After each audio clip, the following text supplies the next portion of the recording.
மீன ராசி அன்பர்களுக்குன்னு பார்த்தீங்கன்னா, இந்த 7 சனியில நெறைய விஷயங்கள் நீங்க எக்ஸ்பீரியன்ஸ் ஆயிருப்பீங்க.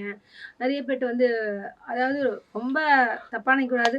அப்படியே கொஞ்சம் திமிராலாம் இருந்திருப்பீங்க முதல்லலாம். அந்த திமிர்லாம் அடங்கி கிடங்கி கொஞ்சம் நமக்கெல்லாம் இந்த வேலை வேணாம். இது நமக்கு தப்பு. இது ஒத்து வராது. இருக்கிறத விட்டுறக்கூடாதுன்ற ஒரு பக்குவம்லாம் உங்களுக்கு இப்போ கிடைச்சிருக்கும் நிச்சயமாக.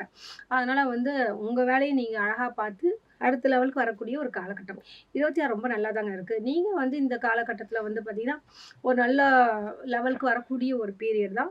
ஆ ஏன்னா உங்களுக்கு நெறைய கஷ்டங்கள அனுபவிச்சிருப்பீங்க. 7 நாளே கொஞ்சம் கஷ்டங்கள அது அது குரு வந்து வீட்டு அதிபதியா இருக்கனால, நீங்க வந்து மற்றவர்களை அந்த குறை சொல்லாம, காசிப் பண்ணாம இருந்தீங்கன்னா, ரொம்ப சூப்பராவே இருப்பீங்க. இது சின்ன சின்ன விஷயங்கள் தான். பெரிய இது இல்ல. சின்ன விஷயம் தான் நாளைக்கு பெரிய பிரச்சனையாவே ஆகுதுங்க. ஸோ வந்து மீனராசி அன்பர்களுக்கு இந்த காலகட்டத்தில வந்து பார்த்தீங்கன்னா, இந்த குரு டிரான்சிட் ஆகுது. இந்த மாரியான விஷயங்கள்லாம் அவங்களுக்கு ரொம்ப சப்போர்ட்டிவா இருக்கும்.